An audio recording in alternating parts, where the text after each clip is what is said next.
In a fancy hotel in France, the receptionist is horrified to see Louis arrive. Since he's the son of the company president, he thinks he can do whatever he wants without consequences. Louis is spoiled, rude, selfish, and wastes his father's money in frivolity. He brings a big group of friends and even a panther to the hotel room, where they proceed to party late into the night, annoying other guests with the noise and breaking things in the room. Someone brings a kangaroo to feed the panther and the poor kangaroo tries to escape by jumping into the pool, but the panther goes after it and eats it in front of everyone. The next day protesters gather to accuse the hotel of animal cruelty and throw tomatoes at the car carrying the company president Jean-Francois. When he has a meeting with the investors, he's told to do something about his son because the hotel reputation is going down and even celebrities are trying to cancel them for the kangaroo incident. A furious Jean-Francois rushes to the hotel to see Louis, who is still sleeping in the middle of the day. Jean-Francois scolds his son for his actions and points out he may get fired if this continues, but Louis doesn't care and says he'll keep enjoying the money while they still have it. On his way out, Jean-Francois throws his son's clothes in the trash. In the evening, Jean-Francois's girlfriend Helene comes home angry because he missed her photography event. Jean-Francois apologizes and explains what's happening, showing he's been stuck in a state of despair all day. Since he's a widower, he had to raise Louis alone, yet he never spent too much time with him, so Helene encourages him to try. The next day Jean-Francois goes to a castle in the countryside where director Christian is recording another ad for the hotel. Christian complains about the model they sent him and thinks he can have the same demands as famous directions like Kubrick. The ad so far shows a beautiful woman walking through the different rooms in the castle feeling like a princess until she finds a staff member wearing lingerie. Christian did this on purpose to catch genuine shock on camera, but Jean-Francois is worried the model will sue them for naughty content that wasn't in her contract. This doesn't bother Christian, who points out that to get the best out of someone, you shouldn't ask for their opinion. The words get stuck in Jean-Francois' mind, and when he's about to leave the castle, he looks at the area and gets an idea. He runs back to Christian and offers him a movie deal. Sometime later Louis is coming out of a bar with two women when he notices his car being towed. He tries running after it, but suddenly someone shoots him with a sedative and he collapses. The next morning Louis is woken up by a bell. He finds himself in a weird room wearing strange clothes before Sylvain comes to shake him out of bed, reminding him not to be late. At that moment Foreman Beauvillain shows up to yell at Louis for still being in bed.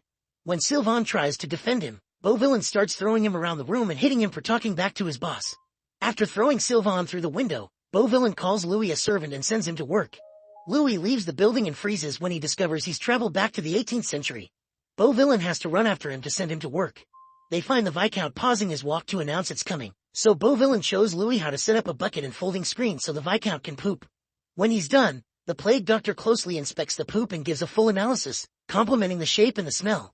Supposedly this proves the Viscount is healthy. Thinking he's surrounded by weirdos, Louis tries running away.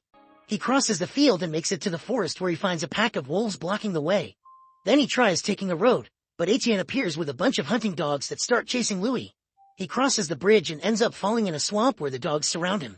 Louis begs for mercy, however Etienne throws him on the ground and points a spear at him. Etienne thinks Louis must be executed for trying to escape from working for his father the Viscount, but the moment is interrupted by Etienne's sister Isabeau. She thinks servants must be treated with dignity, which triggers an argument between siblings. The Viscount is annoyed by all the noise and makes Etienne let Louis go. While Sylvain picks Louis up, the bird that has been watching all this returns to the forest, revealing it's a drone. It turns out this isn't actually the past, it's a film set created by Christian and Jean-Francois to teach Louis some humility. The staff has set up the base of operations near the forest where Jean-Francois shows concern about the wolves and the dogs. Christian explains it had been necessary to make Louis believe it was real. While the special effects guy prepares a table full of fake poops, Etienne checks on his girlfriend Lison, the horse trainer. Back in the fake village, Louis watches Sylvain and other servants peel potatoes while asking questions. He learns he's in 1702 and France still has a king instead of democracy. When Louis starts making comments about Hitler, Christian sends Beauvillain to put Louis to work. However, even while peeling potatoes, Louis keeps talking about coming from the future. At first Sylvain doesn't know what to do, but soon he gets in character and reacts in a confusion at every modern word Louis uses. Thinking about the night his car was taken, Louis assumes he was hit by another vehicle and concludes he must recreate that to return to the future. He runs outside and throws himself in front of a vegetable cart, which is too small and only bumps against his leg. Next Louis runs toward an actual carriage and hits his head, instantly falling unconscious. Sylvain runs to check on him, but Louis doesn't respond. Jean-Francois thinks his son is dead and Christian tries to apologize for going too far. However, Louis then wakes up and Christian happily announces the show must go on. Days pass and Louis has to get used to his new routine. He wakes up at sunrise every morning and spends the day running after the Viscount to set up the bucket for his pooping. His chores also including helping in the kitchen. Instead of an actual bath, he must wash himself in a bucket. One afternoon Jean-Francois invites Helene to watch the plan unfold. In the stables, Louis finds Isabeau, who is crying because her father wants her to marry an old rich man she doesn't like. She says she wants to experience love with a young man even if he's a servant, clearly flirting with Louis. However, Louis thinks she's lucky because she can marry the old rich man and wait for him to die soon. Then she'll get all the money and do whatever she wants. Then he just walks away. After watching this, Christian becomes frustrated since his supposedly perfectly written love story is failing.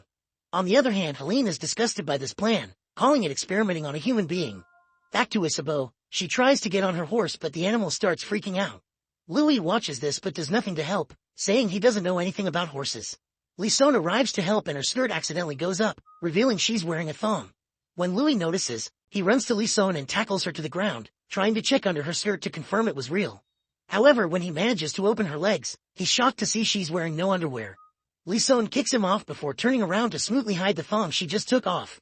While Christian angrily yells at the staff for the wardrobe mistake, Helene scolds Jean-Francois for treating Louis like an object that can be forced into change and announces she's leaving. However, Jean-Francois makes her stay when he discovers that Louis is looking for Lison to apologize. The staff rushes to get Lison ready, ignoring her protests when she points out she's a horse trainer and not an actress. Louis knocks on her door and the staff makes her wait a few seconds before opening so he can suffer through his guilt. As soon as she goes out, Louis apologizes for the incident, and Lison responds that him touching her means they must get married. Louis almost freaks out but Lison clarifies it was a joke and leaves. Seeing Louis being thoughtful on the screen, Christian announces the experiment is a success and even Helene is a bit impressed. During lunch, Christian and Jean-Francois explain to Helene their plan to make Louis fall in love with Isabeau so he can start a better life.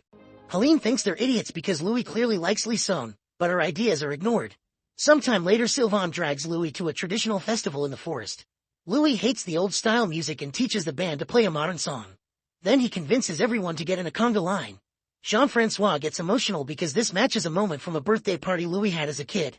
Isabeau attends the festival as well and asks Louis to teach her how to have fun before she gets stuck in an unwanted marriage forever, but Louis ignores her and goes looking for Lison instead. Helene points out she was right about Louis' feelings, yet Christian refuses to give up. Sylvain is sent to tell Louis that Lison is at the river, however he finds Isabeau pretending to drown. He immediately jumps in the water to save her and carries her in his arms. Isabeau keeps on trying to flirt with him, but Louis just drops her in her carriage and leaves. Christian begins freaking out over another failure, so Helene takes over the directing for now. By nighttime, Louis finally finds Lison, who didn't attend the festival at all. Following Helene's instructions, Lison tells Louis that she does believe his story about the future. Louis is delighted and takes Lison for a walk during which he explains many concepts like phones and planes. He even takes a bite from an apple to show her the logo he had on his phone, saying it was the company's coat of arms. Lison is amused until Louis begins talking very badly about servants, blue-collar jobs, and the public transport. She calls him out for his attitude and reminds him he spends the day carrying the Viscount's poop before she storms off. Seeing this, Christian mocks Helene for thinking her idea would do any better. The next day, Lison apologizes to Helene for failing her and explains she has to deal with spoiled rich brats every day at the ranch she works at. Helene understands and tells her she doesn't have to get into a romance plot with Louis, just help him grow. Christian is still annoyed, so Jean-Francois assures him he's still in control and Helene is just a consultant. When Lison tells Etienne that she'll keep acting as Louis' friend, Etienne freaks out thinking she'll have to kiss him or worse. However, Lison thinks his jealousy is a lie and Etienne is actually angry that she's obtained a more prominent role than him. That night, Louis asks Sylvain how to romance a woman the old-fashioned way. Sylvain tells him he must be like a bear and release all his raw masculinity, then he proceeds to teach him the bear dance. It's very naughty but also absolutely ridiculous. The next day, Louis sings a song for Lison using her name and many compliments, also apologizing for his attitude. He does the dance while he sings, actually making her laugh and impressing her with his sincerity. Afterward, Louis thanks Sylvain for being a true friend, even calling him brother.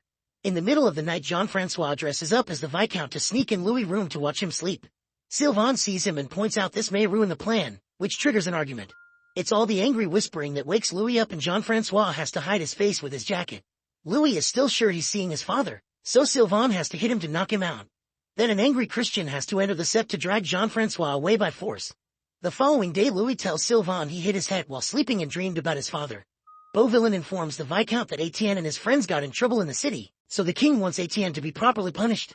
The Viscount talks to Louis in private and asks him to pretend to be Etienne to take the punishment in his place. If Louis accepts, the Viscount will give him his own farmland and permission to marry anyone he wants.